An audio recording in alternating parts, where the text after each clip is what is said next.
Hi, I'm Tim. Welcome to Watchbox, and thanks for logging on. If you love this watch, email me, tmosso@thewatchbox.com.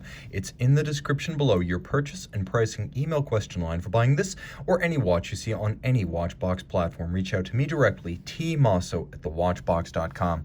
Today, we're discussing the Rolex Oyster Perpetual Cosmograph Daytona reference 116505 in Ever Rose Red Gold. The timepiece measures 40 millimeters in diameter by 12.5 millimeters thick from lug-to-lug, 47.7 millimeters, and if you measure the end length from end to end, the total distance across the wrist is 51.8 millimeters, with a 20 millimeter spacing between the lugs.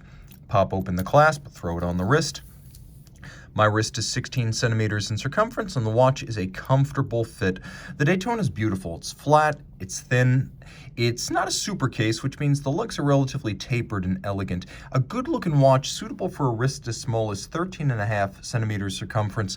Throw it on a rubber B or an Everest strap, it probably fits even better on a small wrist. Now, the bracelet's nicely made. Very impressive. Like the watch itself, created at Rolex's own foundry. Rolex smelts its own special gold. It calls this Ever Rose because it has a higher copper percentage to make it redder, and then it has a higher platinum percentage to make it resistant to fade. Some rose golds and pink golds will fade with time. This one, because of the platinum content, will not. A combination of polished and satin. You can see the outer faces are polished. Removable links are fixed in place by screws. And then we have an Oyster clasp with a double lock. There's a beak and a hook internally.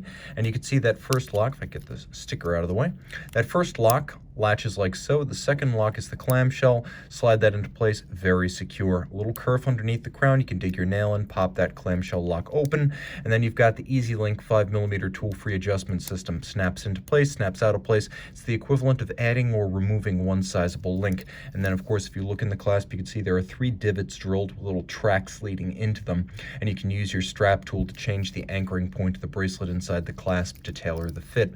I mentioned the case is graceful and handsome, and so it is. Flowing lines, lovely compound curves, all of high polish. You can see that the end links of the Rolex bracelet are designed to trace the arc of the lug, but also the curve of the case. This being a full red gold model on full red gold bracelet, we do not have ceramic, rather we have full 18 karat gold for the tack.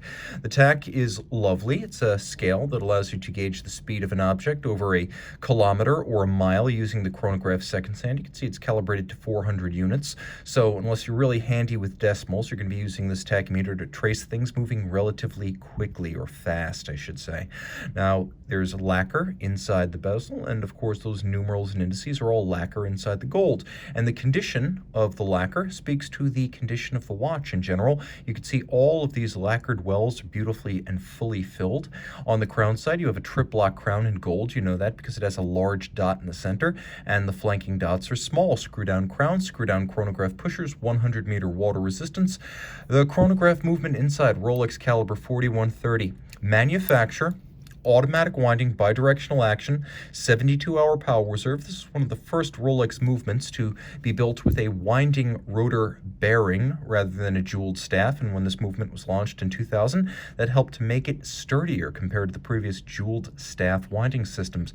It beats away at 8 beats per second, pivots on 44 joules. It has a column wheel vertical clutch engagement system, which means the column wheel gives it a crisp, snappy feeling when you operate the chronograph, and then the vertical clutch allows the chronograph to engage without any jump or stagger to the seconds hand. The vertical clutch also allows you to leave the chronograph running continuously with no additional hazard, wear, or tear to the movement. Again, a 72-hour, not 70, 72-hour power reserve. Other Rolex watches are 70. This is a full 3 days. It has stop seconds or hacking, and it is a chronometer, certified from the factory, yes.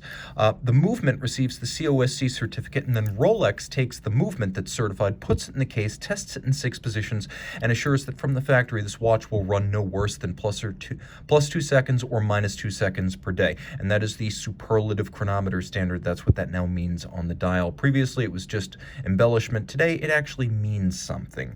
Now, the watch also includes a full balance bridge with a free-sprung index for shock resistance, and a handmade Breguet overcoil hairspring. So pursuant to that multi-position testing, the hairspring breathes concentrically in any orientation with respect to gravity, and the hairspring material is a blue oxidized niobium zirconium. You can see the instantaneous jump of the minute register, another feature of this chronograph caliber, and because of the niobium zirconium alloy of the hairspring, the watch is robustly anti-magnetic.